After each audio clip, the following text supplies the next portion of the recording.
પાદરા તાલુકામાં છેલ્લા 10 દિવસમાં 3 મગરના શંકાસ્પદ મોત થતાં સમગ્ર વિસ્તારમાં ચિંતા અને રોષનો માહોલ જોવા મળી રહ્યો છે. હકની વાત સંગઠનના વિકી શ્રીમાળી વન વિભાગના અધિકારીઓને સાવચેતીના ભાગરૂપે રજૂઆત કરી છે. ઉલ્લેખનીય છે કે પાદરા તાલુકાના આમડા ગામે તળાવમાંથી અંદાજિત 4 ફૂટ લાંબા મગરનું શંકાસ્પદ મોત થયું છે. બીજી ઘટના મોભા રોડ હનુમાનજી મંદિર નજીક તળાવમાં મગરના બચ્ચું મૃત હાલતમાં મળી આવ્યું હતું, જ્યારે એક સપ્તાહ પૂર્વે પાલિકા હદ વિસ્તારના સારેજા વિસ્તારમાં પણ મગર મૃત હાલતમાં મળી આવ્યો હતો. ચિંતાજનક બાબત એ છે કે મગર ઉપરાંત ગુલબ્રાન્સન કંપની નજીક વાંદરા અને કબૂતરોના પણ શંકાસ્પદ મોત નોંધાયા છે. આ સમગ્ર ઘટનાને લઈને પશુપ્રેમીઓ અને જીવદયા સંસ્થાઓ દ્વારા યોગ્ય અને પારદર્શક તપાસની માંગ ઉઠી છે. પશુપ્રેમીઓનું કહેવું છે કે મૃત્યુ પાછળના સાચા કારણો જાણવા પાણીના નમૂનાઓ, પોસ્ટમોર્ટમ રિપોર્ટ અને જવાબદાર અધિકારીઓની જવાબદારી નક્કી થવી જોઈએ. હાલ સુધી વન વિભાગ તરફથી કોઈ સ્પષ્ટ જવાબ સામે આવ્યો નથી, જેને કારણે વન વિભાગની કામગીરી પર સવાલો ઊભા થયા છે. મારું નામ આર્ય રોકી છે. હું પાદરામાં પ્રાણી જીવ રક્ષક સંસ્થા વન્યજીવ બચાવ કામગીરી કરી રહ્યો છું. આજ રોજ અમને હકની વાત સંગઠનના જે વિકીભાઈ શ્રીમાળી કરીને છે, તેઓનો અમારા હેલ્પલાઇન નંબર પર કોલ આવ્યો હતો કે એક મગર આમલા ગામે મરી ગયેલ છે. ત્યારબાદ અમે આરએફઓ સાહેબશ્રીને જાણ કરી અને જાણવા એવું મળ્યું હતું કે વિકીભાઈ સાહેબે પણ જાણ કરી હતી આરએફઓ સાહેબશ્રીને. તો આરએફઓ સાહેબશ્રીના સ્ટાફ ત્યાંથી મોકલીને એ મગરને સહી સલામત અંદરથી કાઢી અમે પાદરા વન વિભાગ લઈ ગયેલ છે પીએમ માટે. નમસ્કાર.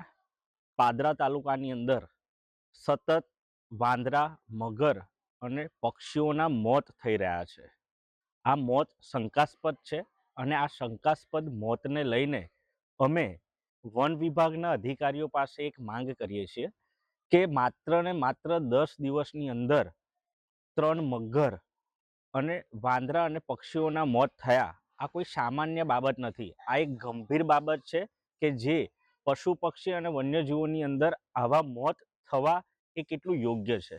આ મોત કેમ થયા તેના કારણો સચોટ રીતના જે તે વન વિભાગના અધિકારીઓ છે તેના સ્થળ તપાસ કરીને જે પણ જગ્યાઓ પર એની મેં આજે તમને વાત કરું તો આજના જ દિવસે 2 મગર મળી આવ્યા છે.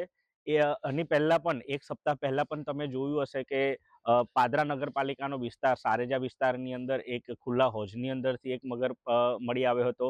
ત્યારબાદ આજે સતત 2 મગરના મોત થયા છે. એક છે આમડા ગામના તળાવ પાસે અને બીજું છે મોભા રોડ ના જે તળાવ છે ત્યાં આગળ એક મગરનું મૃત્યુ થયું છે.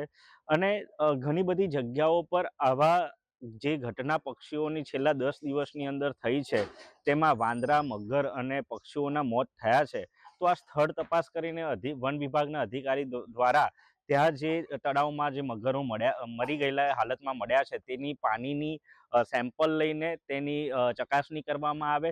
શું આ એક ગંભીર કોઈક બીમારીના ભોગને લીધે આવી ઘટનાઓ પાદરા તાલુકામાં બની છે કે નહીં, અને સાથે સાથે જે પાણીના સેમ્પલ લઈને જે તે તપાસની જે કાર્યવાહી છે એ કરીને પાદરાની જનતાને તેની સમક્ષ જે પણ રિપોર્ટ આવે તે મૂકવામાં આવે એવી અમારી માંગ છે.